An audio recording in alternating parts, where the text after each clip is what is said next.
Assalamualaikum warahmatullahi wabarakatuh. Perkenalkan, nama saya Darwin, NPM 22150035, kelas Zoom 2. Di sini saya akan membahas tentang arsitektur enterprise. Mengenal tujuan dan manfaat enterprise arsitektur dalam mengelola dan merencanakan perusahaan.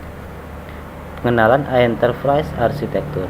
Enterprise arsitektur adalah proses yang digunakan untuk merencanakan, memahami dan mengelola struktur organisasi dalam proses bisnis dan sistem teknologi dalam suatu perusahaan. Enterprise arsitektur merupakan suatu cara untuk memahami dan mengelola perubahan dalam perusahaan, termasuk perubahan yang diakibatkan oleh perkembangan teknologi. Tujuan enterprise arsitektur. Tujuan dari enterprise arsitektur adalah untuk mengurangi biaya dan meningkatkan kinerja perusahaan.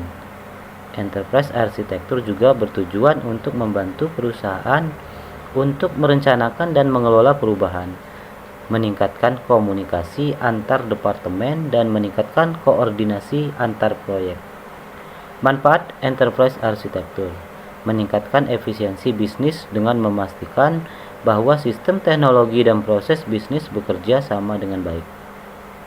Mengurangi biaya dengan menghilangkan duplikasi sistem dalam proses.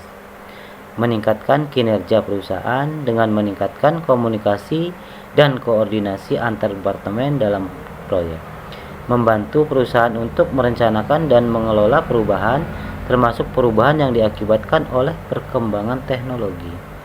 Komponen-komponen enterprise arsitektur. Komponen-komponen enterprise arsitektur meliputi bisnis arsitektur, mencakup struktur organisasi, proses bisnis, dan strategi perusahaan. Data arsitektur mencakup model data, basis data, dan arsitektur data. Application arsitektur mencakup aplikasi yang digunakan dalam perusahaan, termasuk aplikasi yang digunakan untuk mengelola data dan proses bisnis. Teknologi arsitektur mencakup sistem teknologi yang digunakan dalam perusahaan, termasuk jaringan, hardware, dan perangkat lunak. Security arsitektur mencakup keamanan sistem dalam proses untuk melindungi data perusahaan. Infrastruktur arsitektur mencakup infrastruktur fisik yang digunakan dalam perusahaan, termasuk jaringan, hardware, dan perangkat lunak. Arsitektur enterprise. Keseluruhan komponen-komponen enterprise arsitektur harus bekerja sama dengan baik untuk mencapai tujuan dan manfaat yang diinginkan. Dengan mengelola dan merencanakan komponen-komponen ini dengan baik, perusahaan dapat meningkatkan efisiensi bisnis, mengurangi biaya, dan meningkatkan kinerja perusahaan. Enterprise arsitektur juga membantu perusahaan untuk merencanakan dan mengelola perubahan, meningkatkan komunikasi antar departemen, dan meningkatkan koordinasi antar proyek. Kesimpulan, secara keseluruhan, enterprise arsitektur adalah suatu proses yang sangat penting dalam mengelola dan merencanakan perusahaan.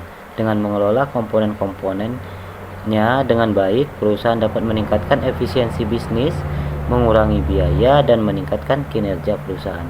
Ini juga membantu perusahaan untuk merencanakan dan mengelola perubahan serta meningkatkan komunikasi dan koordinasi antar departemen dan proyek.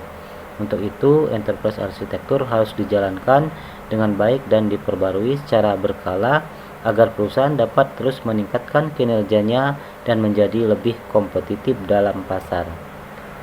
Sekian presentasi dari saya akhiri. Wabillahi taufiq wal hidayah. Wassalamualaikum warahmatullahi wabarakatuh.